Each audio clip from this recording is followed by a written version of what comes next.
Employ को इसलिए fire कर दिया क्योंकि वो काम के दौरान मोबाइल यूज कर रहा था, पर जैसे ही उसे निकाला कुछ सेकंड्स में कंपनी के सर्वर पूरे तरीके से डाउन हो गए। वो आदमी टेक्निकल एरिया का हेड था और उसके जाने के बाद कंपनी में कोई नहीं था जो इस इशू को सॉल्व कर सके। कस्टमर्स के कॉल्स लगातार आ रहे थे और अगर इशू 2 मिनट में फिक्स नहीं हुआ तो कंपनी के शेयर्स क्रैश हो सकते थे। पूरा बिजनेस बर्बादी के कगार पर था। तभी उस प्रेसिडेंट लेडी को समझ आया कि जिस एम्प्लॉय को उसने फायर किया है वही कंपनी का असली पिलर था। वो अकेला सेंट्रल सिस्टम मैनेज करता था और किसी भी प्रॉब्लम को कुछ ही सेकंड्स में ठीक कर सकता था। इसीलिए कंपनी के प्रेसिडेंट ने पर्सनली उसे हायर किया था और उसे हाफ शेयर्स देने को भी रेडी था ताकि वो कंपनी में रुका रहे। उसकी लीडरशिप में कंपनी हमेशा नंबर 1 रही थी, लेकिन आज जब प्रेसिडेंट ट्रिपर था तब इस एक्टिंग प्रेसिडेंट लेडी ने उसे बिना कुछ कहे पानी मुंह पर फेंक दिया। वो आदमी कहता रहा कि वो बस कुछ मिनट्स आराम कर रहा था क्योंकि उसने पूरी रात काम किया है, पर लेडी ने उसे लेजी कहकर फौरन निकल जाने को कहा। उस आदमी ने बताया कि उसे निकालने के लिए प्रेसिडेंट की परमिशन चाहिए, पर लेडी ने हंसते हुए कहा कि उसे डिसीजन लेने के लिए किसी की जरूरत नहीं है। असिस्टेंट ने भी कहा कि अब बॉस लेडी ही फुल कंट्रोल में है, उसे बस 2 मिनट दी पैक करने के लिए, वरना सिक्योरिटी उसे निकाल देगी। लेडी के रुख को देखते हुए वो चुपचाप अपना सामान पैक करने लगा। एक जूनियर एम्प्लॉय ने उसके साथ जाने की कोशिश की, पर उस आदमी ने उसे समझाया कि अपनी 80 साल की माँ और बच्चों के बारे में सोचो। इसीलिए वो जूनियर रुक गया, पर रोते हुए उस आदमी से रिक्वेस्ट करने लगा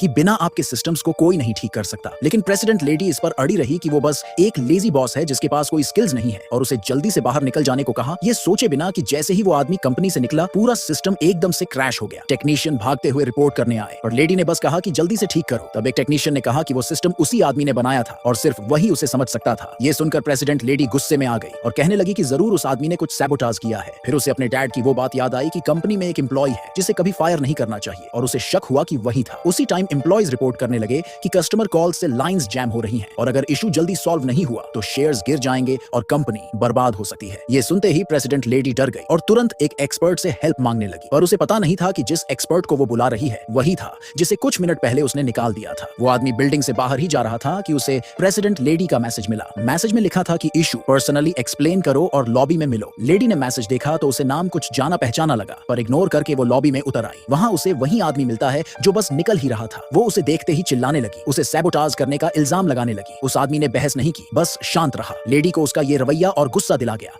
तो वो घमंड से कहने लगी कि अगर उसने किसी को कुछ बताया तो पूरा स्टाफ उसे हेट करेगा। आदमी ने बस पूछा कि क्या प्रेसिडेंट को पता है कि वो क्या कर रही है। लेडी ने गुस्से में जवाब देने के लिए तुरंत प्रेसिडेंट को कॉल किया, पर प्रेसिडेंट बिजी था। बस इतना कहा कि खुद संभाल लो और कॉल काट दी। लेडी ने आदमी पर हंसते हुए कहा कि तुम कुछ खास नहीं हो। फिर गार्ड्स को बुलाकर उसे निकाल देने का ऑर्डर दिया। आदमी जाते जाते बस इतना कह गया कि एक दिन तुम्हें पछतावा होगा। लेडी ने घमंड से कहा कि उसे कभी पछतावा नहीं होता। तभी अचानक पूरे कंपनी में इमरजेंसी अलार्म बज उठा। लेडी के चेहरे पर डर था। उसी पल प्रेसिडेंट का कॉल फिर से आया और कॉल रिसीव करते ही लेडी का चेहरा डर से सफेद पड़ गया।